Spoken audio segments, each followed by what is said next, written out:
జన్మదినం బి శ్యామ్ సుందర్ గారిది.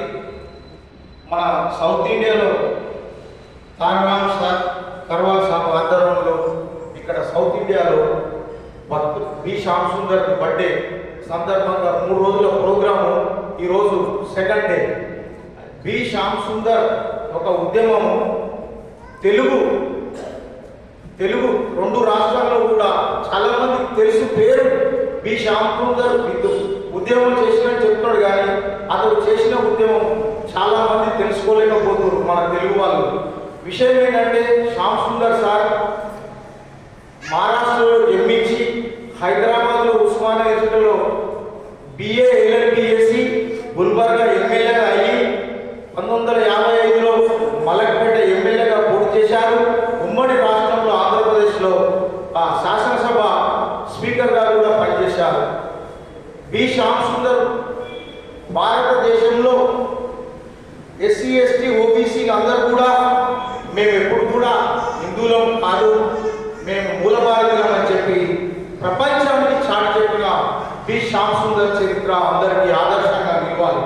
ఇంకొకటి, బి శ్యామ్ సుందర్ ఒకటే చెప్పాడు, భూదేవతలుగా చలామణి అవుతున్న ఆర్య బ్రాహ్మణ దురపర చేతుల్లో హరించిపోతున్న హక్కులను తిరిగి పుంజుకోవాల్సిందే, బతిమాలితే భిక్ష ప్రదర్శనని చెప్పిన ఏకైక వ్యక్తి బి శ్యామ్ సుందర్.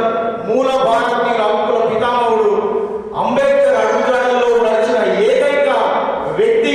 ఈరోజు Tararam sir, Karwal sir national లెవెల్లో బి శ్యామ్ సుందర్ని మళ్ళొకసారి ఆయన సిద్ధాంతాలని, ఆయన చేసిన పనిని, ఆయన చేసిన మూల భారతీయుల హక్కుల కోసం పనిచేసిన ఉద్యమాన్ని మళ్ళొకసారి తిరిగి లేపి ఇప్పుడు దాదాపు 5 సంవత్సరాల్లో భారతదేశంలో బి శ్యామ్ సుందర్ అంటే డాక్టర్ హైదరాబాద్ ఖుస్రో అనే హైదరాబాద్ నివాసిగా మన బి శ్యామ్ సుందర్ సారు మనకు ఆదర్శంగా నిలిచారు. బి శ్యామ్ సుందర్ సార్ చరిత్ర మీకు ఒక బుక్కులు కావాలంటే సముద్రంలో దొరుకుతా ఉంది. ఆల్రెడీ కన్నడలో కూడా బుక్కులు వచ్చినాయి. తెలుగులో ఉన్నది, ఉర్దూలో ఉంది, హిందీలో ఉంది.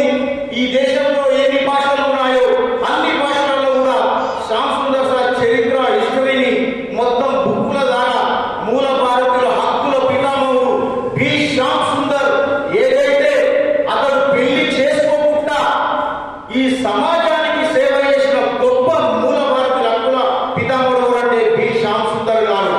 కనీసం హైదరాబాద్ అప్సిగూడలో చనిపోతే కూడా అతను, నేను చనిపోతే నేను భూమి ఏ విధంగా లేవల్గా ఉండాలో నా భూమి కూడా అట్లనే లేవల్గా ఉండాలి, నాకు స్తూపాలు కానీ ఏవి కానీ నిర్మాణం ఉండదు.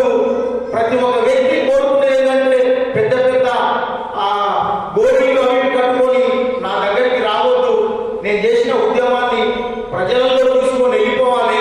ఎప్పుడైనా ఈ ఆర్య బ్రాహ్మణులతోటి ఈ దేశంలో ఎస్సీ ఎస్టీ బీసీలకు ఓబీసీలకు ప్రమాదం ఉన్నది అని పదే పదే హెచ్చరించి చెప్పారు.